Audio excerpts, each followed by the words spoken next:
Hello students, good morning बेटा। कैसे हो आप लोग? एकदम ठीक हो गए आई होप। बिल्कुल फाइन। आज की क्लास में एक टॉपिक पढ़ाने जा रहा हूं। टॉपिक का नाम है moving coil galvanometer. The name of the topic is moving coil galvanometer. अब आपसे कोई पूछता है कि ये मूविंग कॉइल गैल्वेनोमीटर क्या चीज है, जरा इसके बारे में बताओ। तो ये क्या है? It measure and detect a small amount of current। इसके बारे में ये बताया जाता है कि ये मेजर करता है और डिटेक्ट करता है क्या? स्मॉल अमाउंट ऑफ करंट, ज्यादा करंट नहीं, स्मॉल अमाउंट, कम करंट। तो ये मेजर करता है और डिटेक्ट करता है a very small amount of current. This is called moving coil galvanometer. इस प्रिंसिपल पे काम करता है जो मैंने आपको लास्ट वीडियो में पढ़ाया था कि कोई भी करंट कैरिंग कॉइल, कोई भी करंट कैरिंग लूप अगर आप एक मैग्नेटिक फील्ड में लाकर रख देते हो, कहा था ना मैंने, तो वो टॉर्क फील करता है, उसमें रोटेशन आ जाता है। उसी प्रिंसिपल पे काम करता है। तो इसका प्रिंसिपल वही है जो आपने लास्ट वीडियो में पढ़ा था। कोई भी current carrying loop, current carrying loop, current carrying coil magnetic field में, बाहरी मैग्नेटिक फील्ड में आ जाए तो वो क्या फील करता है बेटा? वो फील करता है टॉर्क। यस, इसी प्रिंसिपल पे ये काम करता है। अब आएंगे कंस्ट्रक्शन। कंस्ट्रक्शन में सबसे पहले आपके सामने बोर्ड पे डायग्राम है। कंस्ट्रक्शन, इसकी बनावट। इसके पास सबसे पहले एक फ्रेम होता है, ये देख रहे हो बेटा, दिस इज योर फ्रेम। ये आपको जो दिख रहा है ना, ये वाला, ये वाला, ये फ्रेम होता है। ये फ्रेम है और फ्रेम के ऊपर वायरें लपेट दी जाती हैं, यूं वायर लपेट दी गई। ध्यान रखना, ये जो मैंने बनाया, what is this? This is frame, एक रेक्टेंगुलर फ्रेम। फ्रेम के ऊपर वायर लपेट दी गई, पूरी वायर वायर वायर वायर। तो यही वायर लपेटने के बाद ये बन गया कॉइल। फ्रेम के ऊपर वायर लपेट दो तो बन जाता है कॉइल। फिर क्या है? दो मैग्नेटिक पोल्स रख दिए जाते हैं दोनों तरफ, north pole and south pole. ये क्यों? ये मैग्नेटिक फील्ड यहां पे क्रिएट करते हैं। और आपको पता है कि मैग्नेटिक फील्ड लाइंस यहां पे जाएंगी north pole to south pole. ये मैग्नेटिक फील्ड लाइंस जाएंगी। ये तुम्हारा नॉर्थ पोल है, ये तुम्हारा साउथ पोल है। अब क्या है? यहां पर इस पूरे कॉइल को लटकाने के लिए, ऐसे हैंग करने के लिए एक अलग तरह का स्ट्रिंग यूज किया जाता है जिसका नाम है बेटा फॉस्फोर ब्रॉन्ज स्ट्रिप। इसका नाम है फॉस्फोर ब्रॉन्ज स्ट्रिप। बोलोगे क्यों? आखिर इस स्पेशल स्ट्रिप में ऐसा क्या है? ये जो फॉस्फोर और ब्रॉन्ज, फॉस्फोरस और ब्रॉन्ज को मिक्स करके ये स्ट्रिप बनाया जाता है। इस स्ट्रिप की खासियत, क्वालिटी ये है बेटा कि जब ये कॉइल टॉर्क के कारण रोटेट करेगा तो इसमें कितने भी ट्विस्ट आ जाए, इसकी स्ट्रेंथ, इलास्टिक स्ट्रेंथ बहुत ज्यादा होती है। ये टूटता नहीं है। इसकी टेंसाइल स्ट्रेंथ बहुत ज्यादा होती है। कितना भी घुमा दो इसमें टूट नहीं आएगी, ये ब्रेक नहीं करेगा। ये स्पेशल टाइप के मटेरियल के वायर से लटकाया जाता है, जिसे कहते हैं फॉस्फोर ब्रॉन्ज स्ट्रिप। उसके बाद ये जाकर एक पेज से जुड़ जाता है। पेज होता है ऊपर की तरफ, इसको ब्लैक से लिख दूं, दिखेगा नहीं, साफ दिखेगा आपको। ये होता है टॉर्शन हेड। पेज को कहते हैं टॉर्शन हेड, एक्स इंडिकेट। उसके बाद यहां पर एक मिरर भी होता है, देयर इज अ मिरर। ये मिरर होता है यहां पर भी। क्यों होता है मिरर, वो बाद में बताऊं। फिर यहां पे दो टर्मिनल होते हैं, this is your terminal T1, this is your terminal T2। Terminal इसलिए कि वायर के पहले क्या है, ये कॉइल है, लटकाया है फॉस्फोर ब्रॉन्ज स्ट्रिप से। फिर यहां से वायर वापस कॉपर की आ जाती है टर्मिनल T1 में।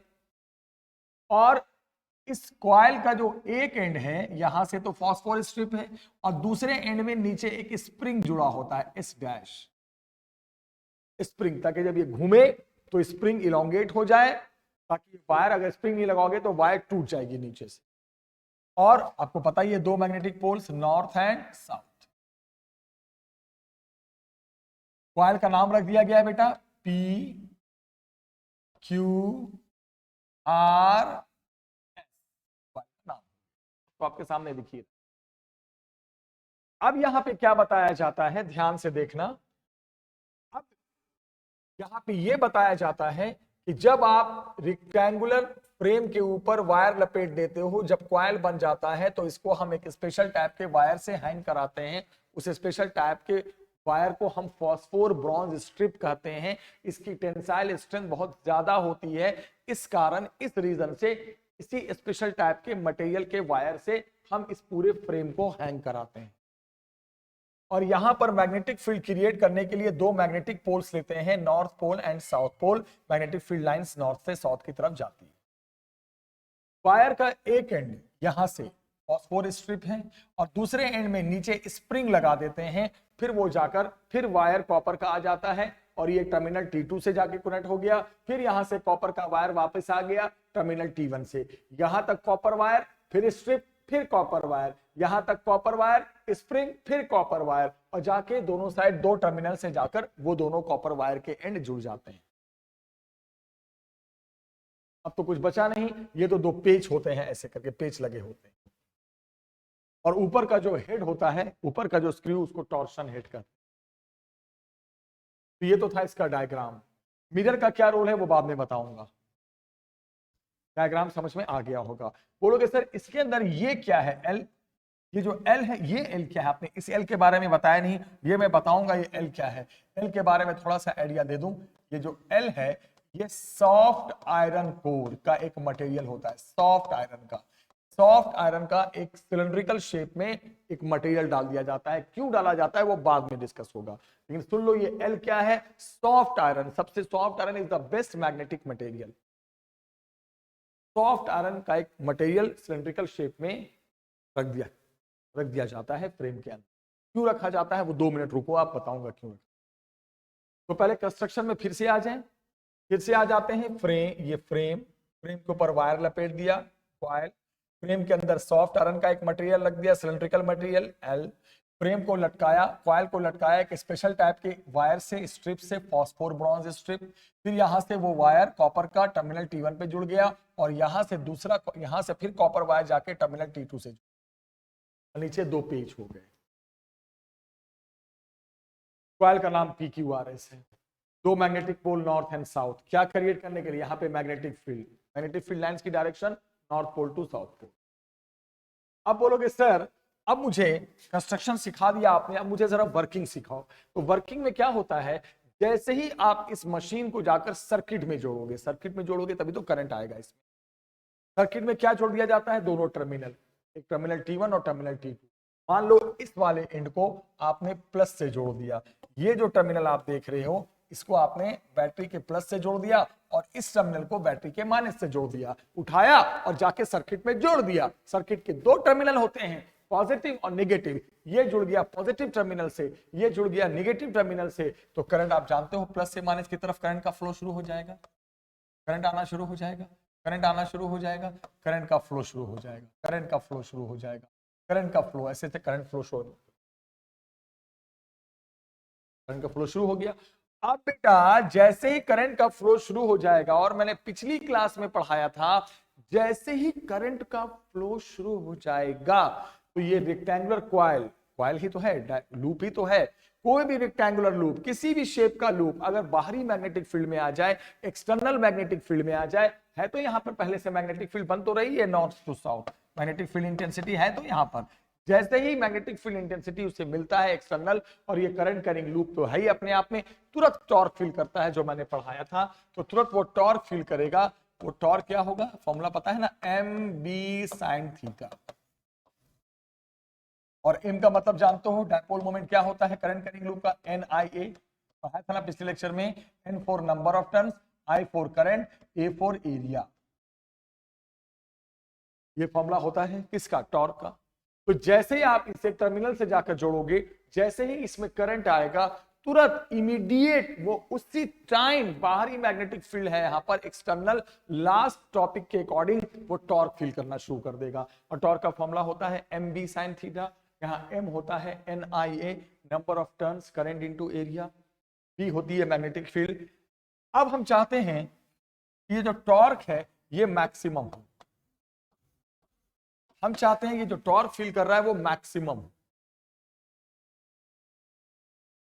टॉर्क आप साइन के अलावा कॉस भी ले सकते हो बेटा, साइन में कॉस भी चलेगा, साइन भी होता है कॉस भी होता है, मैं कॉस ही लेके चलता हूं। दोनों में फर्क पता है ना, अगर कॉस लेंगे तो एंगल किसके बीच लेंगे पता है ना, direction of field lines and the plane of the coil, plane of the loop. और साइन लेते थे तो किसके बीच एंगल होता था ये भी आपको पता है, साइन लेते थे तो direction of field and normal to the plane of the loop. तो कॉस लेते हैं, कॉस में बहुत इजी हो जाता है, कॉस में एंगल किसके साथ लिया जाता है बच्चों, direction of magnetic field lines and the plane of the coil. यहां नॉर्मल डालने की जरूरत नहीं, तो कॉस ही लिया जाए ज्यादा अच्छा है, ठीक है। तो अब मैं चाहता हूं टॉर्क मैक्सिमम हो, तो टॉर्क मैक्सिमम हो जाएगा m इंटू बी। क्यों, टॉर्क मैक्सिमम तभी होगा जब कॉस थीटा भी मैक्सिमम हो। कॉस थीटा मैक्सिमम का मतलब कॉस थीटा की वैल्यू 1 हो, कॉस थीटा 1 का मतलब थीटा की वैल्यू 0 हो। थीटा की वैल्यू 0 होने का मतलब, थीटा के 0 होने का मतलब, जब हम टॉर्क का ये वाला फॉर्मूला लेते हैं तो थीटा किसके बीच होता है पता है आपको, थीटा होता है direction of field and plane of the coil. यही होता ना कॉस के फॉर्मूले में थीटा का मतलब, और साइन के फॉर्मूले में क्या होता, direction of field and normal to the plane of the coil. तो नॉर्मल वॉर्मल के झमेले में क्यों पड़ रहे हैं, डायरेक्ट प्लेन के साथ देखें ना, कॉस का लेके चलो। तो अब बताओ टॉर्क मैक्सिमम कब होगा, जब cos थीटा मैक्सिमम हो। cos थीटा मैक्सिमम यानी cos थीटा 1 हो, cos थीटा 1 यानी थीटा 0 हो। थीटा 0 का मतलब क्या हुआ बेटा, कि plane of coil and magnetic field आपस में क्या हो जाए, पैरेलल हो जाए। तो इसी मैग्नेटिक फील्ड को पैरेलल बनाने के लिए इसके साथ, प्लेन ऑफ कॉइल के साथ, यहाँ पे सॉफ्ट आयरन का मटेरियल लगा रखा जाता है ताकि मैग्नेटिक फील्ड लाइंस पैरेलल रहे। इसके कॉइल जैसे घूमे, कॉइल जिधर घूमे बेटा, कॉइल इधर घूमे, इधर घूमे, इधर घूमे, तो मैग्नेटिक फील्ड लाइंस भी हमेशा अपने आप को उसी डायरेक्शन में पैरेलल रखें। उसी के लिए सॉफ्ट आयरन का मटेरियल रखा जाता है। तो ये बहुत आता है पेपर में कि सॉफ्ट आयरन का मटेरियल मूविंग कॉइल में क्या काम है इसका, तो बोलोगे इसका काम है हमेशा मैग्नेटिक फील्ड लाइंस को प्लेन ऑफ द कॉइल, जो कॉइल रोटेट कर रहा है उसके साथ पैरेलल बनाए रखना, हमेशा फील्ड लाइंस को पैरेलल बनाए रखना, क्योंकि सॉफ्ट आयरन खुद मैग्नेटाइज होकर एक मैग्नेटिज्म लाता है और फील्ड लाइंस को वो हमेशा पैरेलल मेंटेन करता है। तो सॉफ्ट आयरन का मात्र एक मकसद है कि मैग्नेटिक फील्ड लाइंस को कॉइल के प्लेन के साथ हमेशा पैरेलल बनाए रखना, हमेशा पैरेलल बनाए रखना, ताकि थीटा 0 हो, कॉस थीटा मैक्सिमम हो, टॉर्क भी मैक्सिमम हो। इसीलिए कहते हैं कि हमेशा सॉफ्ट आयरन का एक ही काम है जो हम कॉइल के अंदर रखते हैं, उसका काम यह है कि मैग्नेटिक फील्ड लाइंस को जो नॉर्थ से साउथ की तरफ जा रही हैं, वो कॉइल का प्लेन जैसे जैसे कॉइल रोटेट करेगा तो उसके प्लेन के हमेशा पैरेलल फील्ड लाइंस को मेंटेन कराता है। जिधर कॉइल का प्लेन गया फील्ड लाइंस को भी उधर डायरेक्शन में ओरिएंट कर देता है, ताकि टॉर्क हमेशा मैक्सिमम लगे, याद रखना। और ऐसे फील्ड को हम रेडियल फील्ड कहते हैं। रेडियल का मतलब प्लेन के पैरेलल, यानी इसको ऐसे भी लोग बोलते हैं कि सॉफ्ट आयरन का काम है मैग्नेटिक फील्ड को हमेशा रेडियल बनाए रखना। रेडियल का मतलब प्लेन के साथ पैरेलल बनाए रखना फील्ड लाइंस, इसके प्लेन के साथ, कॉइल के, ताकि टॉर्क मैक्सिमम लगे, टॉर्क जो लगे वो मैक्सिमम लगे, याद रखना। तो टॉर्क जितना फील करेगा वो बताओ क्या फील करा इसमें, टॉर्क मैक्सिमम। एम को लिख सकते हो अब एन आई ए खोलकर, एन आई ए इंटू बी, ये टॉर्क फील किया, इक्वेशन नंबर। ये टॉर्क फील करेगा कौन, ये कॉइल, ये कॉइल हो गया। अब क्या ऑब्जर्व किया गया, पूरी थ्योरेटिकल टॉपिक है, थोड़ा सा बोरिंग भी है, आप परेशान मत होना। अब इसमें क्या ऑब्जर्व किया गया, क्या कॉन्सेप्ट है, सुनो ध्यान से, कि जब ये कॉइल रोटेट करेगा, जब ये कॉइल घूमेगा, घूमेगा ऐसे ऐसे ऐसे ऐसे ऐसे ऐसे ऐसे ऐसे घूमेगा, तो इसमें ट्विस्ट आएगा। किसमें ट्विस्ट आएगा, इस फॉस्फोर ब्रॉन्ज स्ट्रिप में ट्विस्ट आएगा। ट्विस्ट समझते हो ना, ट्विस्ट, ऐट आएगी, ट्विस्ट, डिफ्लेक्शन आएगा, ट्विस्ट आएगा, ट्विस्ट डिफ्लेक्शन।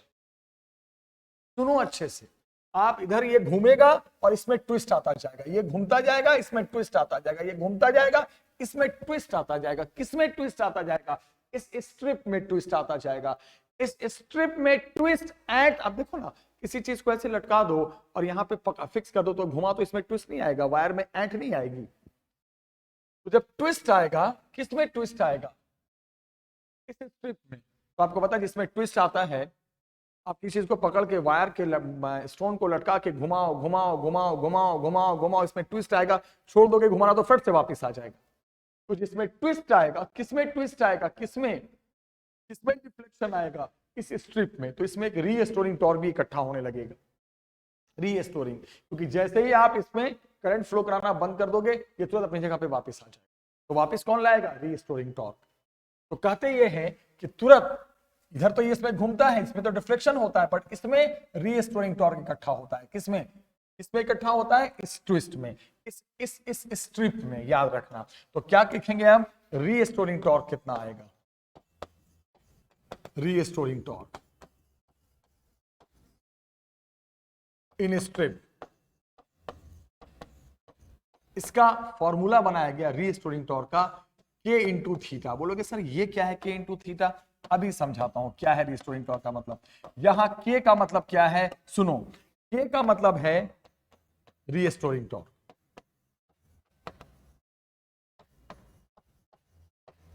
बट पर यूनिट ट्विस्ट, और थीटा है टोटल नंबर ऑफ ट्विस्ट या डिफ्लेक्शन, जो भी बोलो।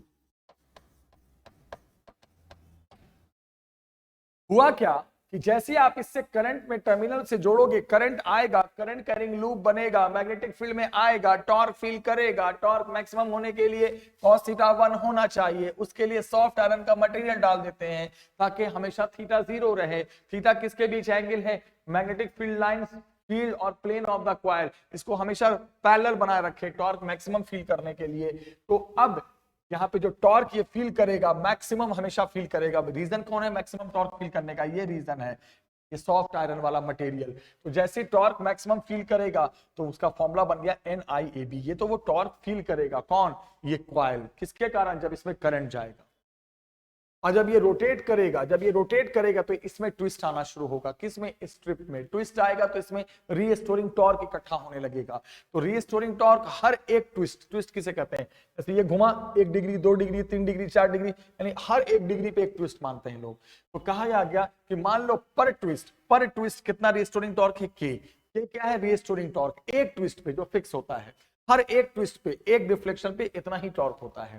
तो मान लो टोटल नंबर ऑफ ट्विस्ट का मतलब डिफ्लेक्शन, थीटा है जो कि एंगल में मेजर होता है। तो मान लो के है रीस्टोरिंग टॉर्क एक ट्विस्ट पे, और थीटा है टोटल नंबर ऑफ ट्विस्ट। तो टोटल रीस्टोरिंग टॉर्क कितना हो गया, के इंटू थीटा। मैंने क्या कहा, ये बोरिंग चैप्टर है, अलग, इसको तो हटा देना चाहिए। सीबीएसई का क्या मतलब है, प्रैक्टिकल फिजिक्स है ये, बट है तो हम इसको डिस्कस कर रहे हैं, कॉम्पिटिशन में नहीं आता, ये इतना नहीं इसका रोल है, फिर भी आप पढ़ लो 12th के लिए। तो ये क्या हो गया बेटा, जब आप इसमें करंट फ्लो कराओगे तो इसमें फ्लो होने वाला जो करंट होगा उसके कारण ये टॉर्क आएगा, क्या, NIAB। और जब ये रोटेट करेगा तो इसमें जो रीस्टोरिंग टॉर्क आएगा बेटा, कौन सा टॉर्क, रीस्टोरिंग टॉर्क, किसमें इकट्ठा होगा, इस स्ट्रिप में। उसका हमने इक्वेशन बनाया के थीटा, के है रीस्टोरिंग टॉर्क, और ये भी निकाल रहे हैं रीस्टोरिंग टॉर्क, पर फर्क है कि ये पर यूनिट ट्विस्ट है, हर एक ट्विस्ट पे आने वाला है, और theta total number of twist, यानी डिफ्लेक्शन जो आएगा किसमें, स्ट्रिप में। तो ये हो गया 2 टॉर्क। एक टॉर्क क्या हो गया बेटा, NIAB, और एक टॉर्क क्या हो गया बेटा, के थीटा। ये दोनों आपके सामने टॉर्क है। तो जब ये दोनों टॉर्क आपके सामने आ गए हैं तो अब हम क्या करेंगे, जरा अच्छे से सुनिएगा। अब हम बेटा इस दोनों टॉर्क को अब हम इक्वेट कर देते हैं। क्यों इक्वेट करेंगे, सोचने वाली बात है, इसलिए इक्वेट करेंगे,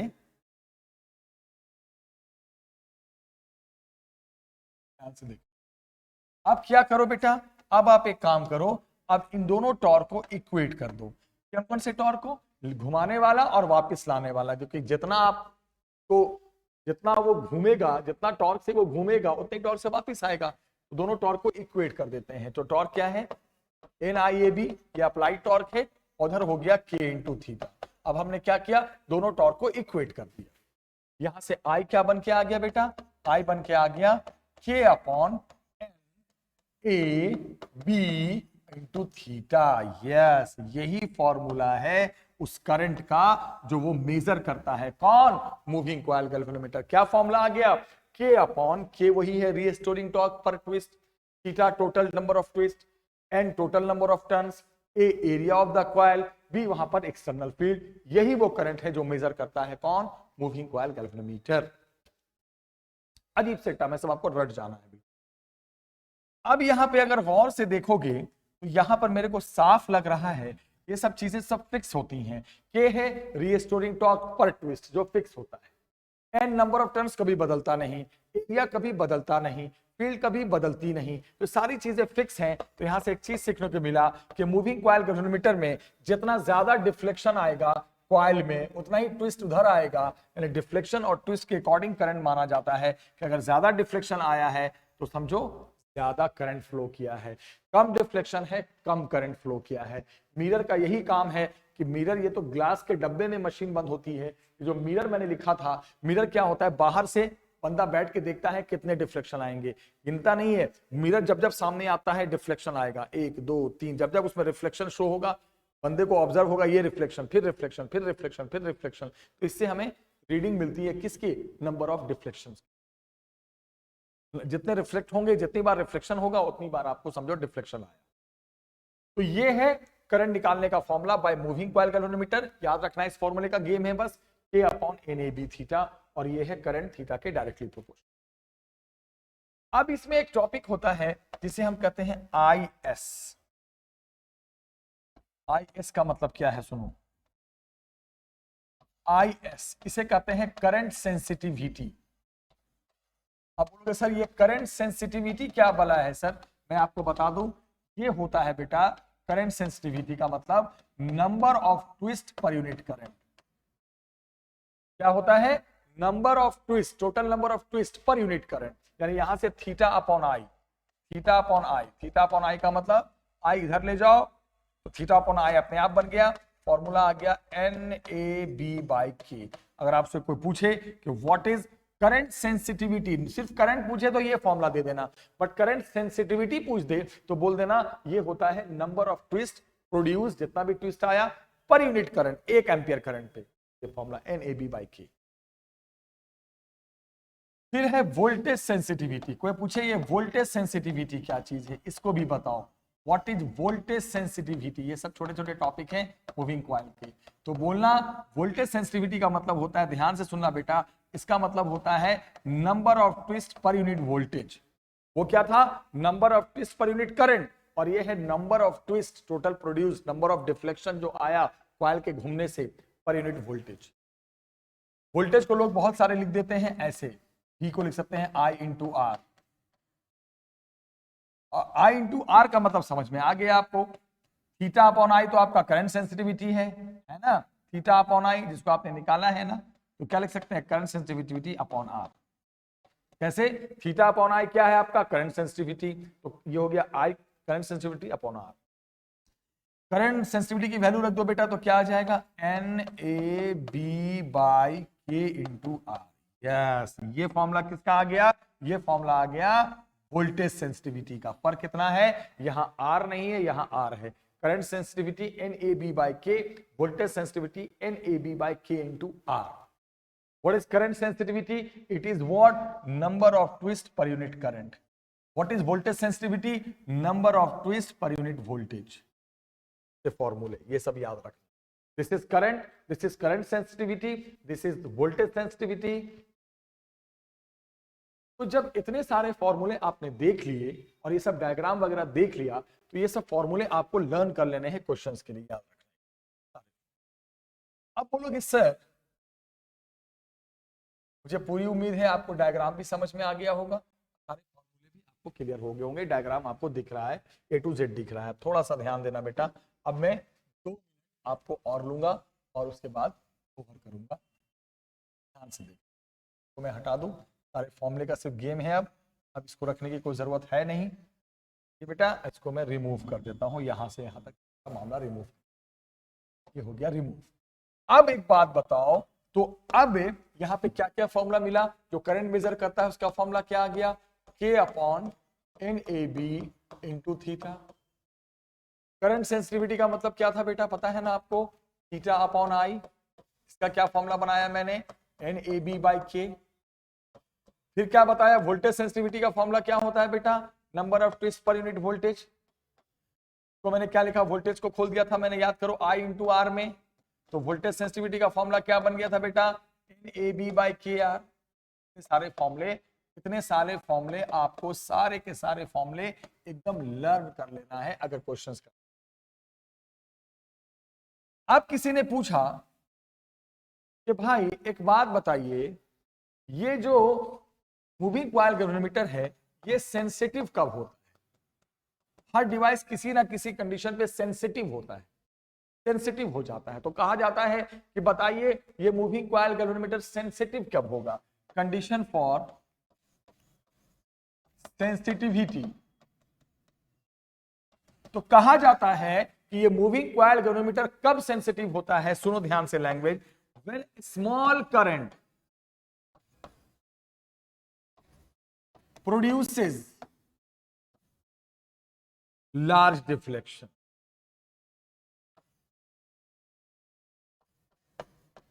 क्या कहा जाता है कि ये सेंसिटिव कब होता है? जब इसमें करंट कम हो। देखिए आपके पास भी मूविंग कॉइल है बेटा, मेरे पास भी मूविंग कॉइल है, आपके पास क्या चीज नहीं है? आपके पास तो दुनिया की हर चीज है। मेरे पास भी मूविंग कॉइल है, आपके पास भी मूविंग कॉइल है।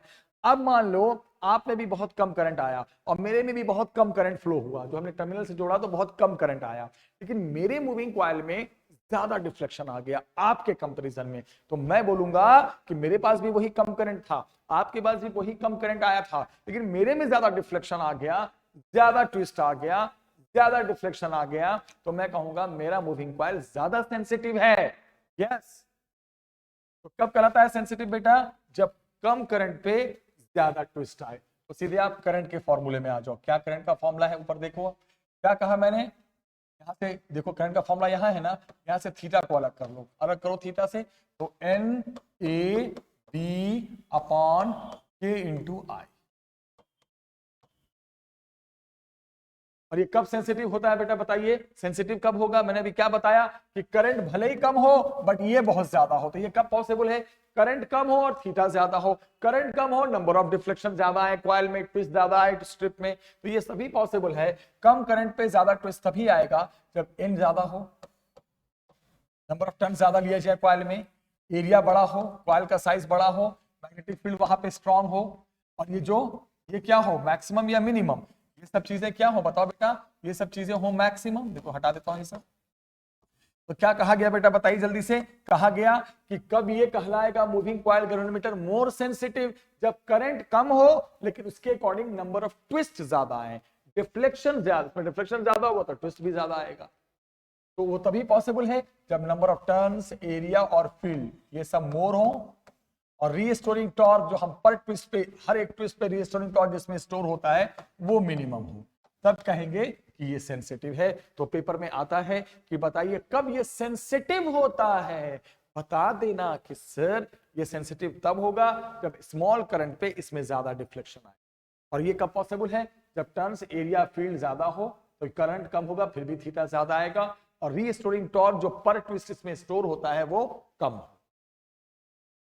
याद रखना बेटा, ये सब सेंसिटिविटी के लिए अगर आ गया पेपर में कि सेंसिटिव कब होता है, तो ये स्टोरी समझाइए, समझा देना। आप समझाने में तो एक्सपर्ट हो ही आप। अब बोलोगे सर ये तो आपने पढ़ा दिया, सर सेंसिटिविटी की भी कहानी पढ़ा दी, अब जाते जाते छोटा सा सवाल कर जाओ। मैं कहूंगा हाँ भाई बिल्कुल सवाल करेंगे, क्यों नहीं करेंगे भाई, हाँ? तो हो सकता है कि नहीं कराएं हम आपको। तो अब मैं आपको एक क्वेश्चन कराने जा रहा हूं, ध्यान से देखना बेटा। एक एग्जाम्पल है, बस लास्ट एग्जाम्पल, और कर रहे हैं इस टॉपिक को फिनिश। राइट, 2 मिनट की क्लास है। अब यहां पर ये है, क्या सवाल आया कि एक कॉइल है जिसमें टर्न्स 200 है, कॉइल का एरिया है 0.3 मीटर स्क्वायर, कॉइल का एरिया, वहां पर मैग्नेटिक फील्ड दे रखा है बेटा, वहां पर 5 टेस्ला।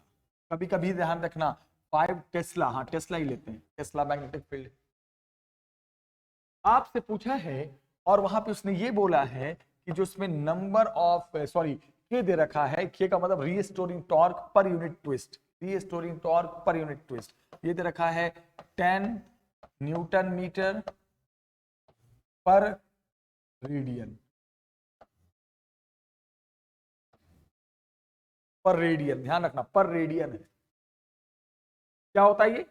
ये होता क्या, restoring torque per unit twist, torque unit newton metre per unit twist, twist तो एंगल पे मेजर होता है, डिफ्लेक्शन। तो पूछा है कि जब उसमें डिफ्लेक्शन टोटल 30 डिग्री आ जाएगा तब बताओ करंट कितना मेजर करेगा। जब पूरे कॉइल में 30 डिग्री का डिफ्लेक्शन आ जाएगा तब इसकी रीडिंग कितनी होगी, क्योंकि डिफ्लेक्शन के अकॉर्डिंग ही रीडिंग रीड करता है। कम डिफ्लेक्शन कम करंट, ज्यादा डिफ्लेक्शन ज्यादा करंट। तो बताओ इतने डिफ्लेक्शन पे क्या रीडिंग होगी, क्या ये करंट को मेजर किया होगा, ये बताइए। तो सबसे पहले आप गौर करो कि यहां पे रीस्टोरिंग टॉर्क में रेडियन बोला गया है, ट्विस्ट को डिफ्लेक्शन को रेडियन में और टोटल डिफ्लेक्शन डिग्री में, तो भाई इसको रेडियन में चेंज करेंगे। और आप जानते हो 1 डिग्री में होता है पाई बाई 180 रेडियन। ये कितना आ गया कट कर बेटा, पाई बाई 6 रेडियन, याद रखना ये भी चीज। अगर ये डिग्री में होता, इतना restoring torque per unit degree है तो इसको डिग्री में ही छोड़ देते, लेकिन यहां पे जब रेडियन में दिया है, के का मतलब होता है restoring torque per unit twist, जब ट्विस्ट रेडियन में है तो इसको भी रेडियन में ही चेंज करें। हो गया। अब आप करंट निकाल दो। अब आपको सब कुछ पता ही है कि के की वैल्यू रख दो 10 अपॉन एन, एन की वैल्यू 200 इंटू एरिया, एरिया की वैल्यू 0.3 इंटू मैग्नेटिक फील्ड 5, ऊपर है थीटा, थीटा कितना है पाई बाय 6, पाई बाय 6। पाई की वैल्यू जानते हो आप कितना रखोगे 3.14, जो भी सॉल्व करके आए बोल देना इतना ampere is the current. Solve तो कर दोगे यार, 30 हो गया, 3 हो गया, 10 से कट गया 19, बहुत सिंपल सा आंसर आ जाएगा। सिर्फ मैथ से सिंपल सा आपका, क्या नहीं कर पाओगे सॉल्व, इतना तो बेसिक आना चाहिए बेटा। ये तो बच्चों वाली बात है, क्यों नहीं सॉल्व करोगे। क्या हो जाएगा बताओ बेटा, बताना जरा। 10 डेसिमल हटाओगे 100, ये 2 कट जाएगा, ये बचेगा 3.4 अपॉन 60। बोल बताओ कैसे, सोच लो आप। 3 से आया 10 ऊपर चला गया, 10 10 कर गया 6, 6 हो गया बेटा, 6 हो गया, 6 5 जा 30 और 36 जा 180, 180 आ जाएगा, यहाँ 180 आ जाएगा। बाकी सॉल्व करते रहना कितना एम्पियर करंट हो सकता है, ऊपर नीचे कुछ कैलकुलेशन हो जाए, देख लेना। हो गया। अब पूछेगा, मान लो बोला रेजिस्टेंस भी दे दिया है कि रेजिस्टेंस इस कॉइल का 6 ओम है, एक एग्जांपल। तो आप रेजिस्टेंस जब दे देगा तो फिर आप पूछेगा कि अब आप पहले करंट सेंसिटिविटी बताओ। तो बोलोगे सर करंट सेंसिटिविटी का फॉर्मूला आपने पढ़ाया था क्या, ये तो आपने करंट निकाला, और करंट सेंसिटिविटी का फॉर्मूला होता था number of twist per unit current, यानी NAB बाय K।